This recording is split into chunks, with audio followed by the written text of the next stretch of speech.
கர்த்தருடைய பிள்ளைகளே, உங்கள் ஒவ்வொருவருக்கும் என் அன்பராம் இயேசு கிறிஸ்துவின் நாமத்தில் நான் வாழ்த்துக்களை தெரிவித்துக் கொள்கிறேன். யோவானின் புத்தகம் 13வது அதிகாரம் 34வது வசனத்திலே நம்முடைய அருமை இரட்சகர் இவ்வாறாக கூறுகிறார்: நீங்கள் ஒருவரில் ஒருவர் அன்பாயிருங்கள். நான் உங்களில் அன்பாய் இருந்தது போல நீங்களும் ஒருவரில் ஒருவர் அன்பாய் இருங்கள் என்கிற ஒரு புதிய கற்பனையை உங்களுக்கு நான் தருகிறேன் என்று கர்த்தர் சொல்லுகிறார். ஆம், எனக்கு பிரியமானவர்களே, அன்பு என்னும் ஒரு புதிய கட்டளையின் மூலமாக எல்லா கற்பனைகளையும் அதில் அடங்கும்படி தேவன் எல்லாவற்றையும் புதிய அன்பிற்குள் கொண்டு வந்து விடுகிறார். அன்பு என்பது ஒரு உணர்ச்சி உள்ளதாக தான் காணப்படுகிறது. அதில் உணர்ச்சி இருக்கிறது உண்மைதான். ஆனால் தீர்மானமும் அர்ப்பணிப்பும் நிறைந்ததாக உள்ளது என்பதை மறந்து விடாதிருங்கள். அன்பு என்பது தீர்மானமும் அர்ப்பணிப்பும் என்னும் 2 காரியங்கள் அடங்கி இருக்கிறது. இந்த 2 செயல்பாடுகள் இருந்தால் மட்டுமே நாம் அன்பாக இருக்க முடியும். உண்மையுள்ள அன்பை வெளிப்படுத்த முடியும். இயேசு கிறிஸ்து நம் மீது கொண்ட அன்பை போல. என் தெய்வ பிள்ளைகளே, இயேசு எல்லாருடைய பாவங்களையும் தான் எடுத்துக்கொண்டு விடுதலை தர வேண்டும் என்ற அர்ப்பணிக்கப்பட்ட வாழ்க்கையில் வாழ்ந்து காட்டினார்.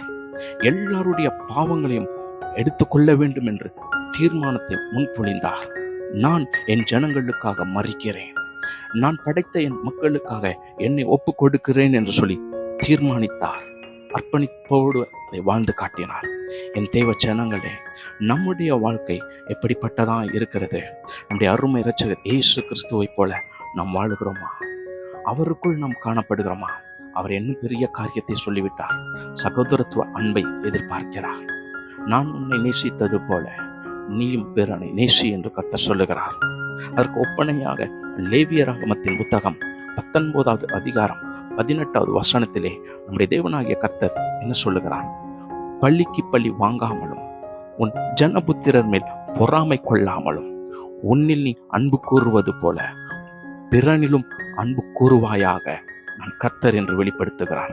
தேவ ஜனங்களே, பள்ளிக்கு பழி வாங்குவது கர்த்தருக்கு பிரியமில்லாத காரியம்.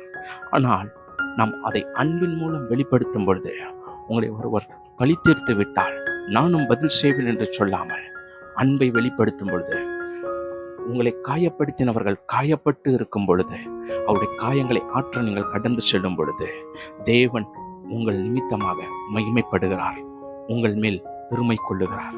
என் அன்பிற்குரிய தேவச்சனங்களே, ஒரு மனிதன் விடுதலையாக்கப்படுகிறான், ரட்சிக்கப்படுகிறான் உங்கள் செயல்களின் மூலமாக. அவனுக்கு பதிலுக்கு பதில் செய்வேன் என்று செய்வது நிமித்தமாக தேவனுடைய நாமம் தூஷிக்கப்படுகிறது. உங்கள் மூலமாக தேவன் வைத்திருந்த திட்டங்களும் உடைக்கப்பட்டு போகிறது. என் அன்பிற்குரிய தேவச்சனங்களே, உன் ஜனபுத்திரர் மேல் பொறாமை கொள்ளாதிருங்கள். யார் அந்த ஜனபுத்திரர்கள்? உன் கூட பிறந்த சகோதர சகோதரிகளே. அவர்கள் நன்றாக இருக்கிறார்கள் என்று சொல்லி அவர்கள் மேல் பொறாமை கொள்ளாதே. அவர்கள் இன்னும் நன்றாக வாழ வேண்டும் என்று சொல்லி அவர்களுக்காக அர்ப்பணிப்பு நிறைந்த வாழ்க்கையோடு காணப்படு. காரணம், உன்னை நீ நேசிக்கிறாய் அல்லவா?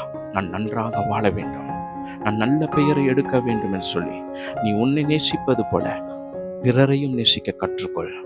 அவர்களும் நன்றாக இருக்க வேண்டும், நற்பெயரை எடுக்க வேண்டும், அவருடைய பாவங்களில் இருந்து அவர்கள் விடுதலை அடைய வேண்டும் என்று சொல்லி எப்பொழுதும் மற்றவர்களுக்காக நீ அன்பை செலுத்தி வாழும் பொழுது கர்த்தர் உன்மேல் பிரியமாய் இருப்பார்.